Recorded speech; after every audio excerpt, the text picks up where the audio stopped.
Mesdames, Mesdemoiselles, Messieurs, bonjour, bienvenue sur une nouvelle vidéo sur la chaîne d'Occitanie Production.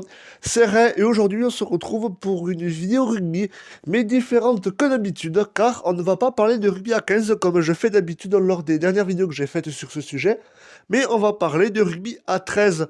Oui, quand même, c'est un rugby qui mérite d'être mis en lumière, car c'est un rugby que je commence à apprécier de plus en plus.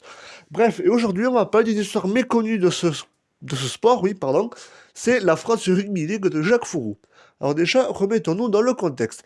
Jacques Fourou, c'est ce monsieur que vous voyez là, grande légende du 15 de France, ancien joueur et capitaine de 1972 jusqu'en 1977. Il a été le capitaine lors de la victoire du Grand Chelem dans le tournoi des 5 Nations de 1977. Ensuite, il quitte l'équipe de France en tant que joueur pour revenir en 1980 pour prendre le poste de sélectionneur jusqu'en 1990 dont il assumera plus ses fonctions. Ensuite, grâce à Jean Liénard, son ancien entraîneur au club de la Voulte, au début des années 70, il a fait rejoindre l'équipe de Grenoble en 1992, dont il a mené en finale du championnat de France face au Castres Olympique en 1993. Et ce match a fait un petit peu scandale grâce à une erreur d'arbitrage lors d'un essai castré, mais ça, j'en parlerai une autre fois dans une histoire de finale.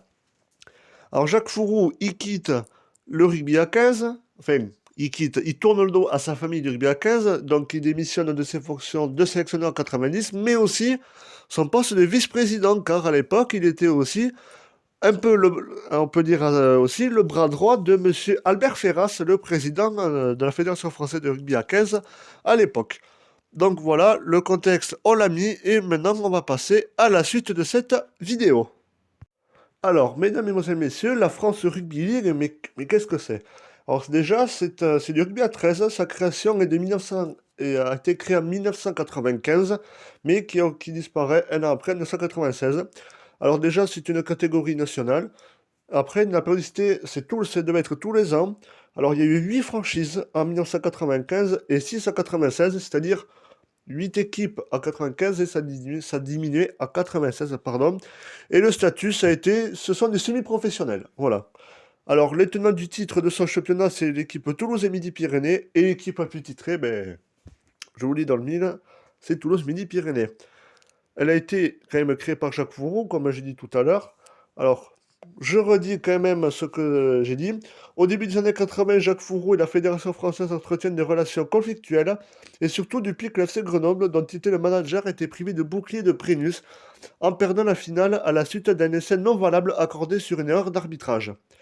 En 1994, Fourou, partisan du professionnalisme, est perçu comme l'opposant potentiel au président de la Fédération française, Bernard Lapassé, pour l'élection fédérale, sachant que l'IRB et le comportement classique du rugby à 13 et ses contre-pouvoirs en France s'opposèrent à cette professionnalisation du rugby. Fourou préfère choisir le camp de la dissidence. Il rencontre lors des réunions secrètes les dirigeants du rugby à 13 français pour mettre en place un projet appelé par la presse le projet Fourou, entre gros guillemets. Pardon. Le 7 novembre 1994, à Paris, lors d'une conférence de presse, Jacques Fourou annonce publiquement le lancement de son projet de France Rugby League, qui signifiait son passage au rugby à 13. Le projet est alors lancé. 16 équipes, sélection à caractère régional, qui sont réduites à 8, disputeront une compétition nationale. L'entrée sur le stade sera gratuite pour tous. La compétition sera estivale et associera sport et spectacle musical. Le 10 août 1995, à Perpignan, débutent les premières rencontres de France Rugby League. Le championnat se terminera le 16 septembre à Carcassonne avant la finale opposant Toulouse et Midi-Pyrénées à Perpignan-Roussillon, Catalogne. À l'origine, cette finale devait se dérouler à Béziers, mais sous la pression de la Fédération française à 15, la mairie bitéroise refusa. Cette première édition a été un grand succès populaire et médiatique. Elle fut l'année d'après reconduite, mais avec beaucoup moins de succès que la première édition, du fait de la participation du Paris Saint-Germain Rugby League. Oui, oui, il y a une équipe du PSG Rugby qui existait à l'époque, la Super League. Fourou, qui avait accepté la présidence du Paris Saint-Germain Rugby League en juillet 1996, démissionne de toutes ses fonctions le 1er septembre 1996 et la Ligue disparaît avec lui. L'idée d'un championnat interrégional est repris par Marc Palanque, le président de la Fédération française de rugby à 13, et Luc Dayan, qui souhaite lancer un Super 13 des régions dès l'année 99. Alors déjà, je vais vous dire les équipes qu'il y avait. Alors, chaque formation utilise le maillot d'une équipe du championnat professionnel australien, référence à la matière, car vraiment c'est un énorme succès comme vous avez vu dans la petite promo que je vous ai montré avant. Seuls les logos des clubs et sponsors avaient été retirés, remplacés par les noms des équipes françaises et les sponsors hexagonaux. Ainsi, Avignon et Paris étaient vêtus de deux variantes des maillots des Sydney Roosters.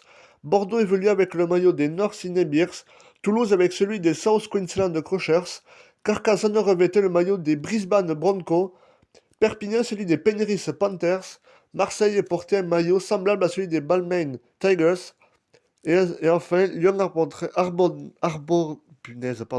arborderait le maillot des Canterbury Bulldogs. Alors déjà, c'était en deux poules.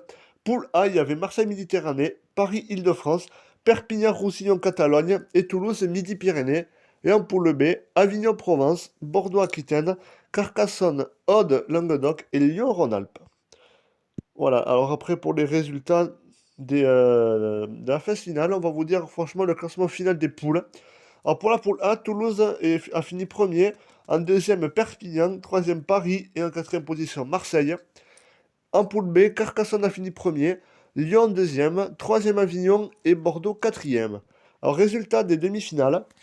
Déjà la demi-finale allait le 2 septembre, Toulouse Midi-Pyrénées contre Lyon Rhône-Alpes qui s'est déroulé à Auch. Toulouse s'impose sur le score de 76 à 26. Et ensuite, le même jour, Perpignan-Roussillon-Catalogne affrontait Carcassonne au Languedoc sur le même terrain à Auch. Pardon, excusez-moi, je me suis embrouillé. Et Perpignan s'impose d'une courte tête 30 à 28 face à leurs voisins audois. Le retour, le 7 septembre, Perpignan-Catalogne affrontera Carcassonne à Lyon. Et Perpignan s'impose 30 à 18. Et le même jour, sur le même terrain, Lyon joue à domicile face à Toulouse. Et Toulouse s'incline ce score de 18 à 10. Mais je pense qu'en fonction du score du match aller, ça s'est joué parce que Toulouse a mis quand même une tannée à Lyon, 76 à 26, je le rappelle. Et la finale s'est jouée le 16 septembre. Toulouse et Midi-Pyrénées affrontera Perpignan à Carcassonne et Toulouse s'imposera 16 à 14. Et bien voilà, c'est la fin de cette émission sur la France Rugby de Jacques Fourreau. J'espère qu'elle vous a plu, j'espère que vous aurez découvert quelque chose sur le monde du rugby, vous passionnés qui regardez cette vidéo. Voilà, n'hésitez pas à vous abonner à la chaîne. Voilà, petit pouce bleu pour la vidéo. Et commentez peut-être, proposez-moi des sujets des vidéos rugby. Voilà, je vais me baser sur des vidéos rugby et automobile aussi, pour varier un petit peu. Voilà, pour le rugby, je vous ai promis une vidéo sur Jacques Fourreau, une vidéo sur le tournoi Destination 77 remporté par l'équipe de France. Aussi une histoire de finale que j'ai abordée tout à l'heure, Grenoble-Castres Olympique. Voilà, je salue mes compères, Bernard et Klaus, et évidemment, on se dit à bientôt. Ciao, ciao.